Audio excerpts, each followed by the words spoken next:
welcome back to Afternoon Express and happy Monday.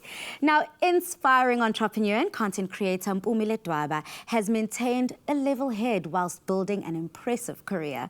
Last year, she was announced in the coveted Forbes 30 Under 40 list of aspirational businesswomen. And today, we get to pick her brain on how she has reached this key milestone in her life. Now, feel free to ask Mpoomy whatever question you might have by connecting with us online. But remember to use the hashtag Afternoon Express in all of your comments.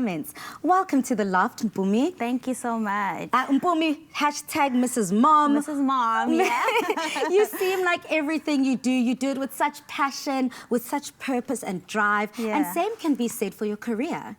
You started off in a completely different path, doing accounting, financial work, but there was a specific pivotal moment where it all turned around for you in a finance exam. For our viewers at home who don't know the story, what happened? Sure. So I was really prepared for that exam. I spent it was a test. I spent the entire weekend studying, and then I went to write. And then they give you like 10 minutes reading time. During the reading time, people are like focused. They are reading. People are there, and I'm just like daydreaming about one day, this is how my life's going to turn out, about being an entrepreneur. And I keep trying to snap myself out of it, but I couldn't. And then eventually 10 minutes was over. I hadn't read anything. They say you can start. And I kept trying. And then something in me just said, that's it. And I raised my hand. You're not allowed to leave an exam room before 30 minutes. 30 minutes, yeah. I raised my hand. I said, ma'am, I'm not feeling well. Can I please leave?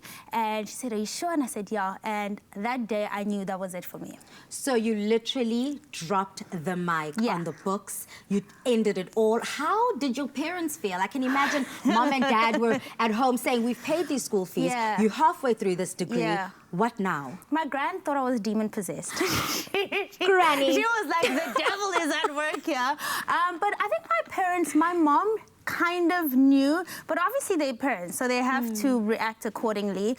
They were quite upset. My dad cut me off financially, but there was still love. There was still love, but I had to know that actually there's consequences to certain decisions. Yeah. How did you handle that? I mean, imagine a father whose role in a lot of households is to provide and to give, but here he is standing up for himself and saying, hey, if you want to be an adult, be an adult. Yeah. I thought he hated me, but now when I look back, I'm grateful because I think if he carried on just giving me money, I would have gotten very comfortable. So I really thought he hated me, but eventually I realized that actually I made my bed. I should lie in it. Absolutely. Yeah. And, well, we're so grateful that you did decide to, you know, pull up your socks and dedicate and push and commit to the decision that you made. But everything comes with a trial and error, you know. You started your first business, a cleaning company. Yeah. How was that for you? Terrible, let me tell you. The only reason I started with a cleaning company is because I knew that I needed to do something to get capital for my business, my beauty business.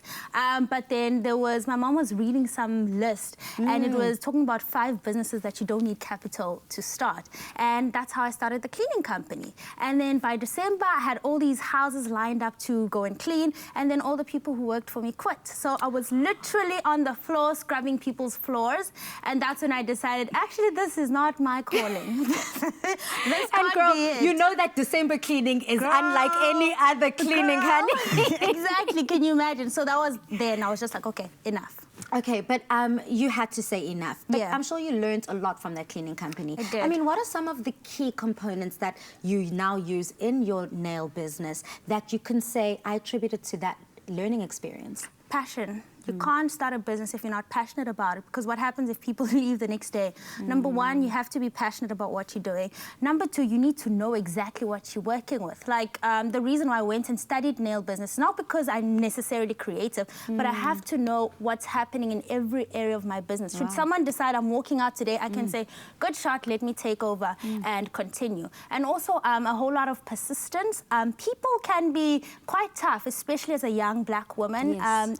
There's a lot of undermining, but I need to know first who am I, so that when people come approach me as if I'm this other girl, I know exactly who I am. Yeah. And you can stand firm in that. I can stand firm in that. And say, this I can't, and let someone else do it. Exactly.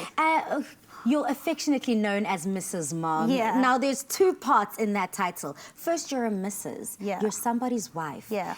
And someone is your husband, and then you're a mother. Yeah. starting off the business, I mean, we had Brendan. Shout out to you, Bree.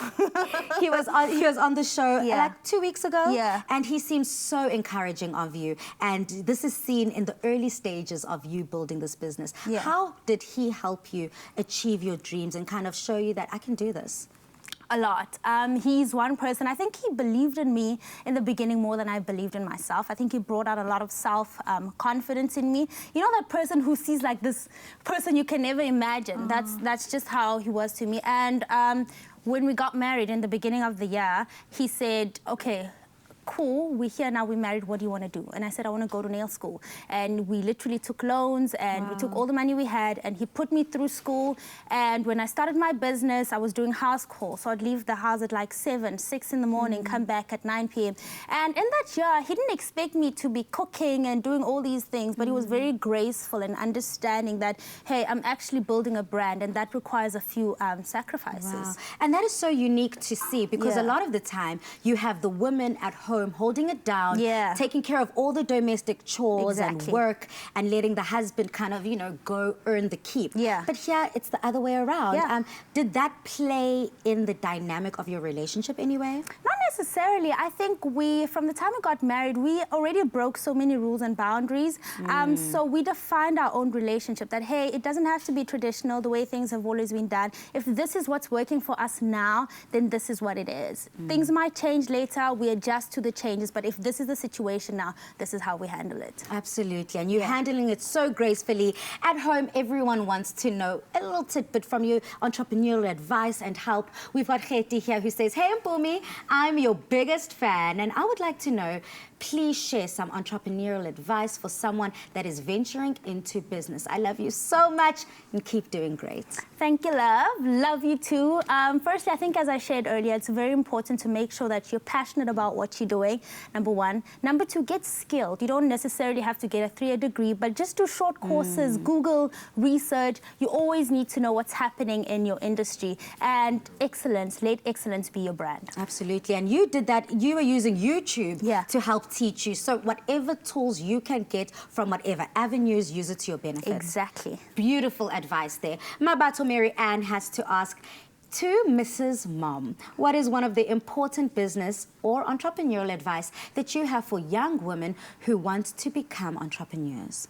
I think it goes back to the same thing that I just said, be passionate. And also, it's powerful that we're women, we need to always remember that, but don't let that be like a hurdle. Let your femininity be your stepping stone.